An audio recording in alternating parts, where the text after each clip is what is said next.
नमस्कार, मसाला टेल्समध्ये तुमचं स्वागत आहे. आज आपण रेस्टॉरंट स्टाईलमध्ये मेथी चमन एकदम सोप्या पद्धतीने बघणार आहोत. इथं मी काजू भिजवून घेतलेले आहेत. हे तासभर भिजलेले काजू आहेत. आता हे आपण मिक्सरमध्ये फाईन पेस्ट करून घेऊया. 2 मोठे चमचे तेल घालून घेते मी. तेल गरम झालं की त्यात जिरं, साबित खडा मसाला, मोठा कांदा आहे बारीक चिरलेला आणि 2 बारीक चिरलेली हिरवी मिरची.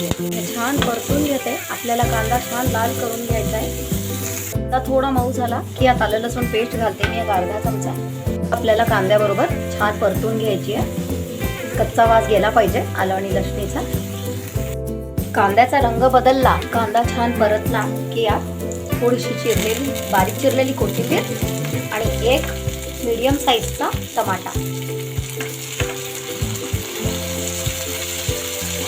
टमाटा लहान असेल तर 2 टमाटे घेऊ शकतो आपण.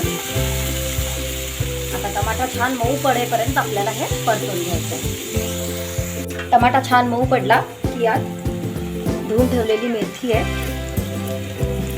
मेथी घालून घेऊन मेथी आपल्याला ह्यात छान परतायची आहे, नाहीतर मेथीचा कडूपणा भाजीला राहतो. कुठलेही मसाले मीठ घालायच्या आधी मेथी आपण छान फ्राय करणार आहोत.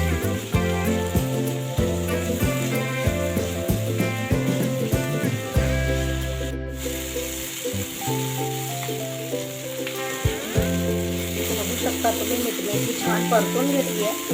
आता मी यात मसाला तिखट घालून घेते.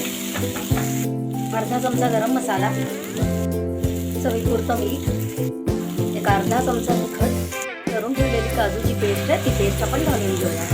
हे सगळं आपण छान मिक्स करून घेणार आहोत आणि ह्याला आपल्याला सतत हलवायचं आहे, कारण काजू खाली लागू शकतो.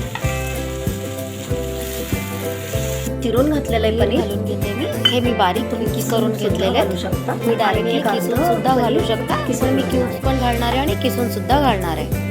त्यात थोडासा किसलेला पनीर घालते मी. आता मी यात थोडंसं किसलेलं पनीर घालून घेते. किसलेलं पनीर घातल्याने ह्याला एक छान क्रीमी टेस्ट येते पनीर आणि ग्रेव्ही थोडीशी थिक सुद्धा होती ह्याच्याने. आता आपण हे छान मिक्स करून घेऊया. किसलेला पनीर आपण आणि जी ग्रेव्ही आपण बनवलेली आहे आणि जर कमी छान एकजीव झालं पाहिजे, मीठ ॲडजस्ट करता येतं. आता यात मी 1 चमचा भरून तूप घालते. तूप तुम्ही स्किप सुद्धा करू शकता फ्रेंड्स, पण तुपानी छान टेस्ट येते, एक रिच टेस्ट येते या ग्रेव्हीला. आपलं मेथी पनीर चमन रेडी आहे. अगदी 15 मिनिटात रेडी झालेली भाजी आहे. मी सर्व करून घेते. रेसिपी तुम्हाला आवडली असेल तर रेसिपी नक्की ट्राय करा. बारीक चिरलेली कोथिंबीर घालून गार्निश करूया. आपली मेथी चमन रेडी आहे. आता हे आपण सर्व करून घेऊया.